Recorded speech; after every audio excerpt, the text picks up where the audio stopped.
Welcome to part 2 of the solutions to the inference-based logical reasoning questions that you find in the free LawPrep mock test. I'd recommend for you to look at part 1 before you look at the questions in part 2. Again, in this video, we will be seeing as to what kind of statements are supported or what kind of statements can be inferred by the passage that is given to you. Let us proceed to the questions.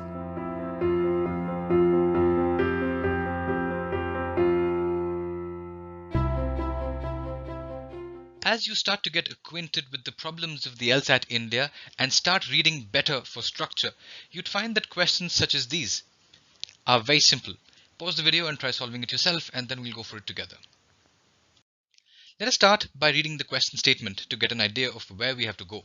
It says, the statements above, if true, most strongly support which one of the following inferences, which means that what follows here are the inferences. So you have the options that give you different inferences and you have to pick the right one. And the inference basically has to be based on these statements. So which of these inferences is best supported by these statements? So let us begin by understanding these statements. Okay. Right, so people with a high tolerance for authoritarianism are better at taking orders than people with a low tolerance for authoritarianism. Let's make it simple for ourselves.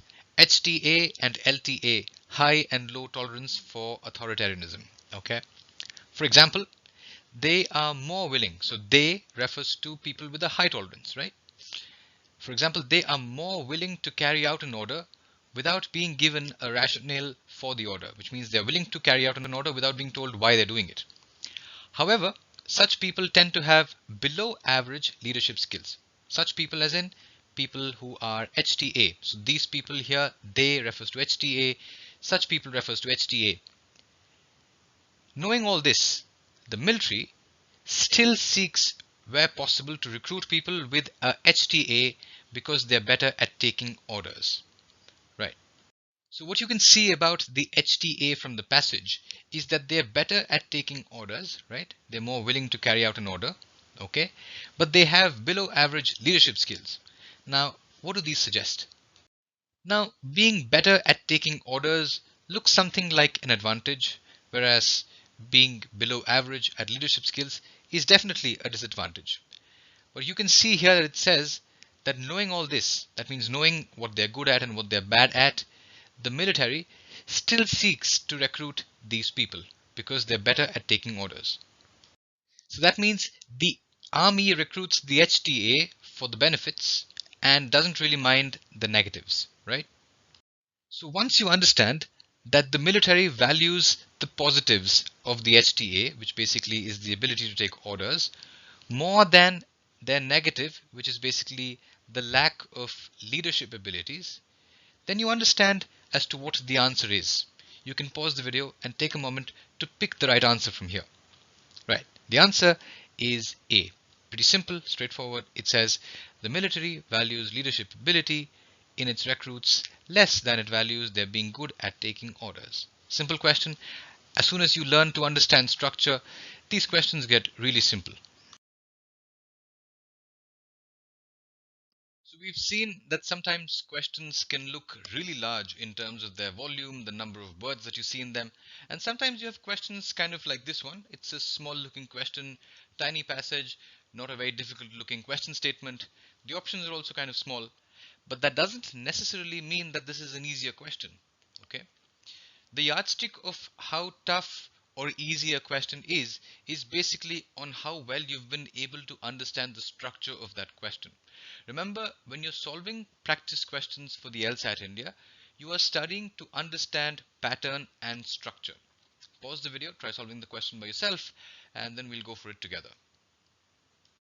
So the requirement of the question is that we are to study these statements, and then we have a set of options, and then we are to identify as to which of the options is the most supported by these statements here.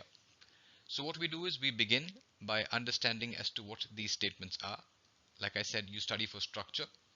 Then you think of what a possible answer could be, which means that you frame a potential right answer in your head. And then you look at the options with a view to looking for what you've thought of, instead of simply looking at the options without having any anticipation. Okay.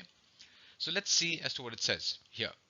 It reads, the largest group of people receiving a certain antidepressant drug are considered only mildly depressed, a condition that typically goes away on its own within 6 months.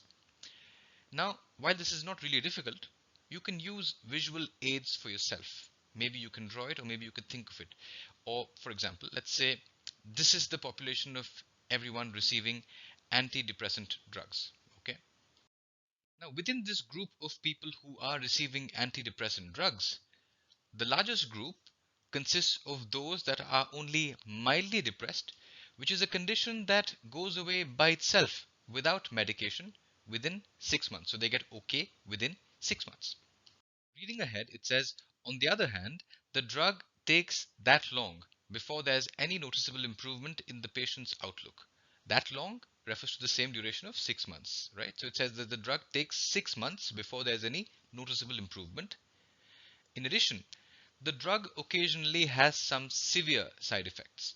So what you can see in these two sentences here is that the author of this passage is not really much in favor of the drug, right? Because it is pointed out that, hey, the drug takes long before you can see the result, and it takes 6 months, right? The period in which most of the people really just get okay by themselves. It also tells you that the drug has side effects. So my takeaway or my summary of these statements is that this drug is not a good idea if you are trying to treat the mildly depressed, because they recover without drugs in 6 months. If you give them the drugs, that also takes just that long, and also they can avoid the side effects. This is what I take away from here. With this, let us go ahead and look at the options. If you hadn't paused the video in the beginning and attempted the question yourself, maybe you should do that right now. Okay, let's go for it together now. I'm showing you a couple of options. Let's have a look at these, okay? Maybe starting with A. It reads, the drug is effective only for treating severe depression. If you see here, the passage really doesn't talk much about severe depression, but you could maybe extrapolate this to think that the drug is effective for severe depression. Maybe it is supported by it, but how strongly, I don't know. Okay, what you can infer from here is that it might be useful for severe depression, because you see, we've seen that it's not useful when it's mild, but maybe it is useful when there is severe depression. Okay, let's have a look at option C. It says the drug is dangerously ineffective and should never be taken by patients who suffer from depression. Whoa. Let's look at option E. It says mild depression is best not treated with any drug. You see, the passage talks about a certain antidepressant drug, which basically is maybe a drug called A, B, C, D something. It does not talk about all drugs. So when you look at these three options, what you can see here is that they're very extreme. It says it's effective only for treating this. Maybe it treats something else as well. Okay. You can see dangerously ineffective, very extreme. It says it's best not treated with any drug. It's taken way too far. So these three options are not right. Now let's look at option B. It says that time is the most effective healer of mild depressions. Now, something might go away by itself in 6 months, but it's kind of hard to say that time was the healer. The second thing is that you can't say that time was the most effective healer. I mean, it may have been one of the contributors to this. So definitely this again is way too extreme. This leaves us with only one plausible acceptable option, which is D, which says that allowing a mild depression to go away untreated is usually as effective as using the drug. So it takes 6 months if you use the drug. It takes 6 months if you let it be. So both of them appear to be equally efficacious or inefficacious. So they're basically similar. This is what is most strongly supported by this, because you're not going too much beyond what was given to you in the passage. As you can see, being able to understand the passage, being able to summarize it, is the key to being able to solve logical reasoning questions effectively. Let us move ahead. Once again, the question asks you as to which one of the following statements is supported by the information given above. You can pause the video, try solving it by yourself. We will begin by first dealing with the information, and then we'll anticipate an answer and then see as to which of the options matches our expectation. Let us move ahead. Right. So over the last 30 years, Flange Incorporated, I don't know how that's pronounced, but that shouldn't matter. This is not an oral exam, so let me just call it F. So over the last 30 years, F has been praised for socially progressive treatment of its employees and for the very ethical treatment of both its customers and its suppliers. Okay. So F is really nice. It treats its employees, customers and suppliers really well, progressively and ethically. Okay. It says until recently, it had experienced remarkable growth and sustained high profits. Okay. In the last 5 to 10 years, however, its market share has dropped dramatically. It has suffered significant operating losses, and for the first time, it has laid off many employees. So you can see here that there's a bit of a timeline, okay? Because you can see there's 30 years, it talks about recently, it talks about 5 to 10 years. So let's see if we can put this down here. Here, there's a timeline which talks about 30 years, 5 to 10 years, and then there's now. Let's just see it this way. So simply adding the events onto this timeline, we can see that over the 30 years until now, Flange has been praised for its socially progressive and ethical conduct. And it also tells you that until recently, there was a remarkable growth.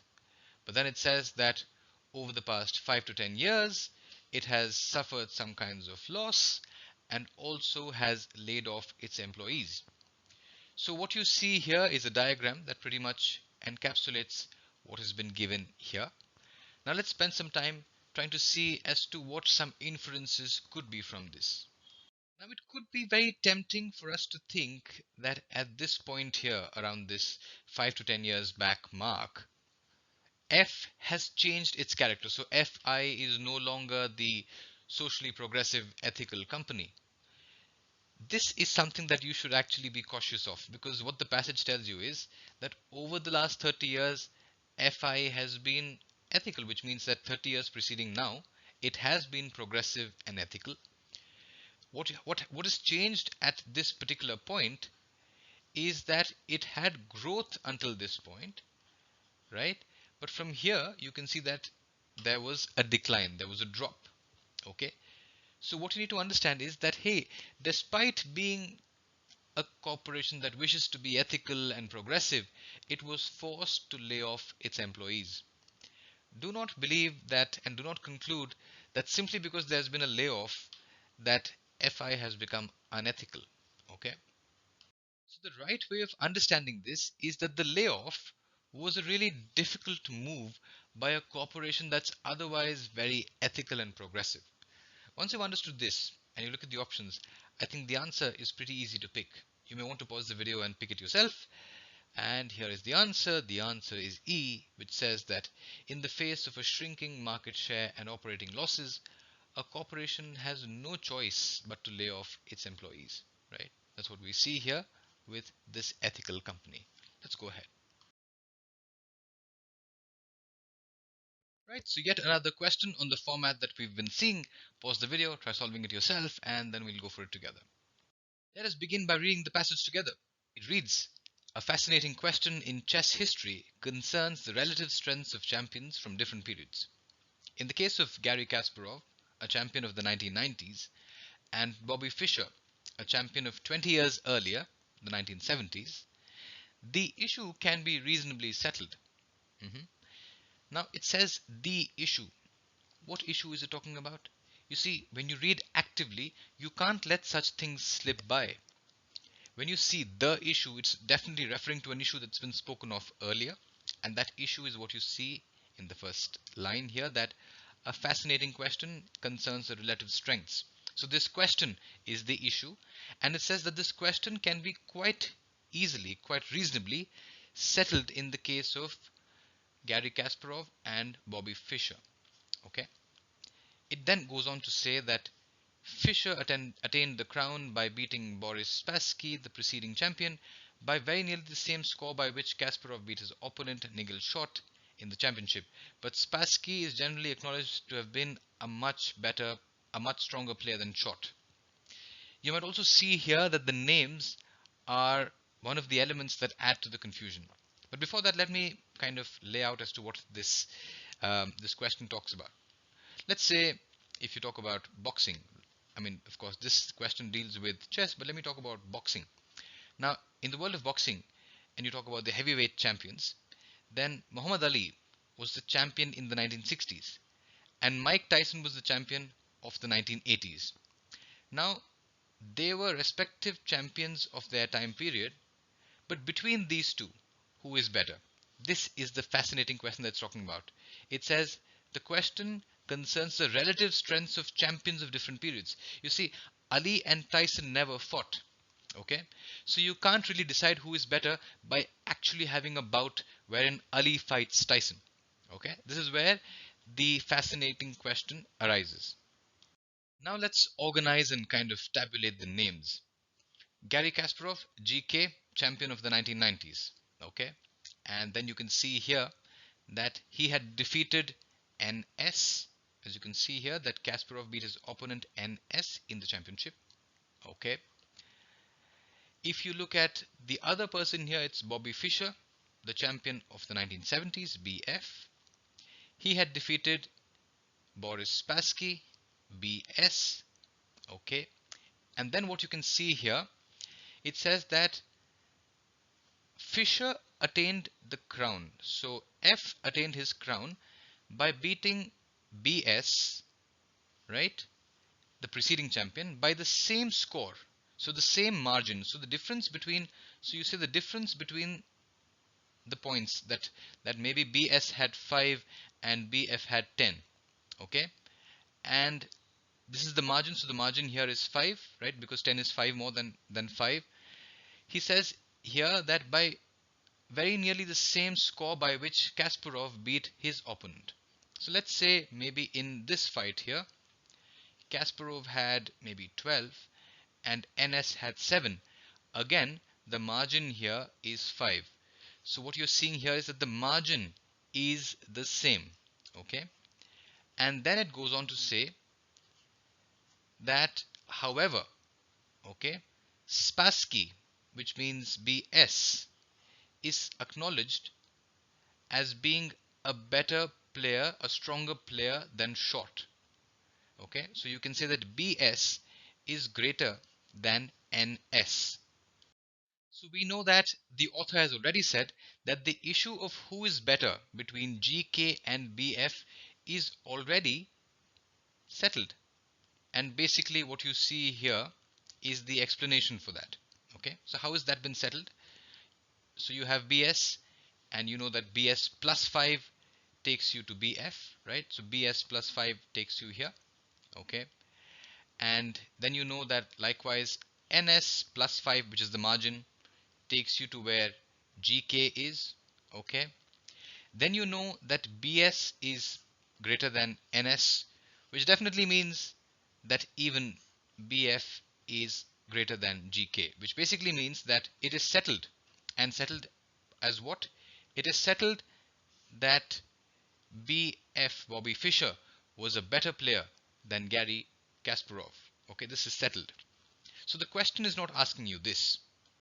Since it says that this conclusion is reasonably settled, it doesn't really focus so much on this. It's an important point for you to remember.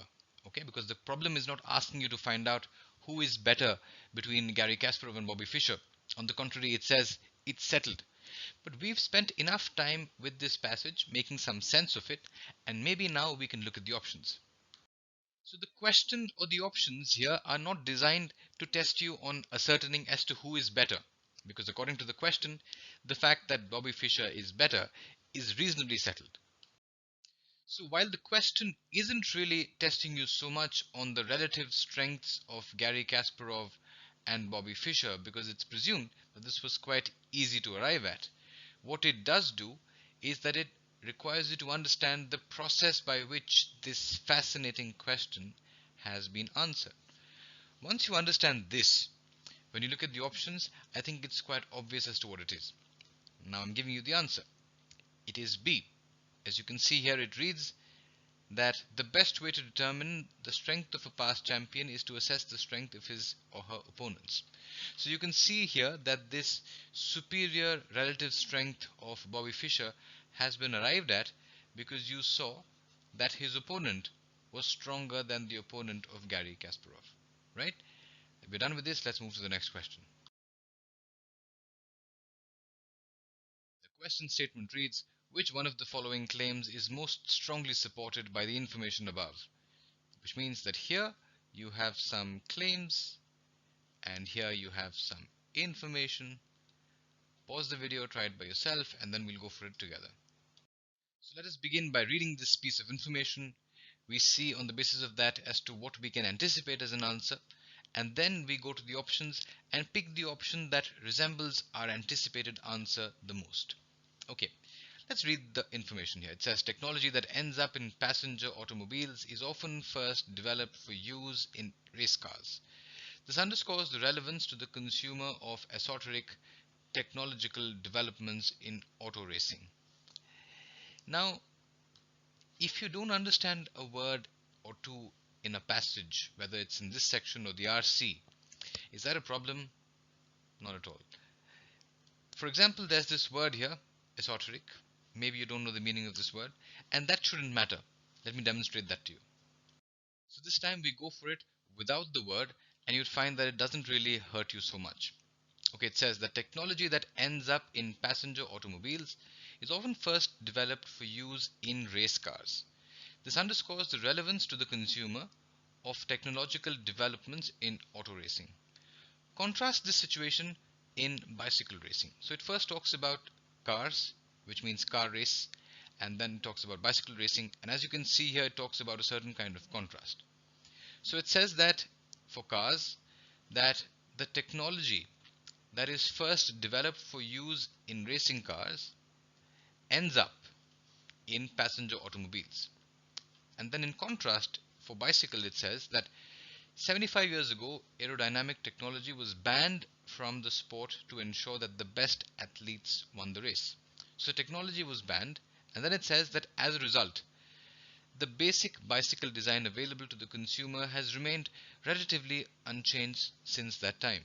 It says that there's no new technology in bicycles. Now, this example of cars and bicycles has been given to illustrate or to exemplify a certain principle or a point that the author of this passage is trying to make. And that is that he says that if there is an increase in the technology or an improvement in the technology of racing, you can see a similar improvement in passenger technology as well. However, when there is no improvement in the racing technology, you see that the passenger technology also does not see an improvement. So when we talk about technology in the vehicles for racing or for passenger purposes, we first talk about what we see with the cars and then in the bicycles.